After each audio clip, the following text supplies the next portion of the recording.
For analysis and perspective on the U.S. strikes and Iran's reaction, we turn to Douglas Olivan, former director for Iraq at the National Security Council in the Bush and Obama administrations. He joins us now from Washington, D.C. So we are at some point expecting maybe a layout of the evidence, the smoking gun on what was the preemptive move that we did, what justified it. I mean, he's been around for a while. Why now? I'm not expecting any evidence to be laid out. I suspect that this was largely just about what Qasem Soleimani's been doing forever. He is the head of the organization that runs Iran's proxy network throughout the region, Hezbollah in Lebanon most notably, but also assistance in Syria, in Yemen, in Iraq. That's been his portfolio, and we decided to put a dent in that. There seems to also be a semantic conversation about, was this an assassination or not? Was this lawful? Was this legal? The United States decided to call this group a terrorist organization as far back as April 2019. Does that give us the right to do this? Because the Iranians are taking this to the UN and saying, hey, this is an assassination. It violates all kinds of rules. We feel slighted.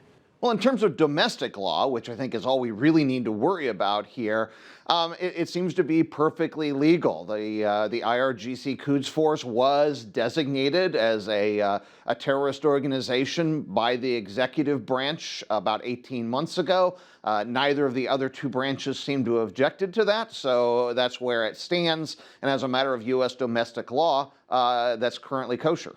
Most Americans don't understand how integrated Iran's influence is in Iraq at the moment, and that it's already compromised some of the U.S. military's ability to do what they want. Kind of break that down for us. How did Iran gain all this influence? First, Iran's right next door. They're their neighbor, so it's much easier for them to be there. You know, Iran and Iraq have been neighbors for thousands of years and are going to continue to do so. So their relationships are of a different flavor than that of the United States with Iraq.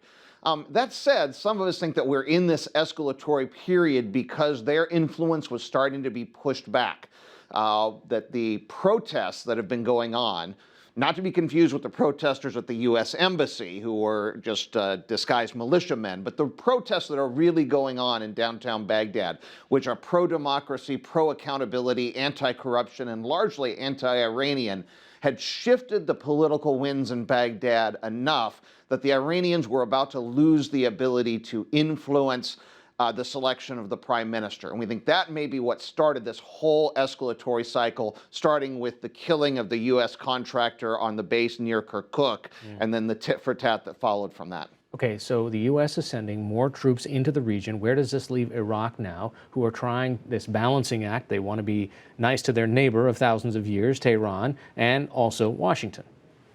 Well, the troops are going forward to Kuwait. We don't know that any are actually going to go forward in Iraq, I think, except for a few that are going to relieve the Marines at the U.S. Embassy and have a slightly larger presence inside what is, by diplomatic agreement, U.S. sovereign soil. So we should have a status quo. The thing to watch in the coming weeks is, will there be political will in Iraq to reject the U.S. troop presence, the training mission, the anti-ISIS fight that has been there since they were invited back in the late summer of 2014. That is the indicator to watch. If we can get past this current hurdle, this current tension in U.S.-Iraqi relations, and but retain the U.S. troop presence, then I think we can hope to smooth out relations in the longer run. But if that goes away, if those troops are asked by the Iraqis to leave, then we're in a very different situation. So that's the indicator to watch most closely. If the U.S. has less influence in Iraq, doesn't that increase the amount of influence that Iran has? It's pretty much a zero-sum game. There are other players. The Turks have influence, the Saudis have influence. But in general, it's a zero-sum game between us and the Iranians. Our gain is their loss and vice versa. Does Iran have to respond? You can't just let such a high-profile leader be assassinated or killed without pushing back in some way to save face at the very least, right? One would think that for their own domestic political purposes, if nothing else, they're going to have to do some type of face-saving measure. And they have a long laundry list of what they might do. I mean, the most escalatory would be attacking U.S. troops inside Iraq. We're prepared for that, but that would be escalatory. But they have options inside Syria. They could, in theory, launch rockets at Israel from Lebanon. They could use their cyber weapons. They could attack Saudi Aramco. They could put mines in the Gulf again. They've got a long laundry list of options, and we'll just see what they choose to do and whether that is seen by the United States as a routine face-saving measure that can be absorbed, or whether that is in turn going to require another response. All right, Douglas Olivan, partner at Manted International and former NSC director for Iraq. Thanks so much for joining us. Thank you, Harry.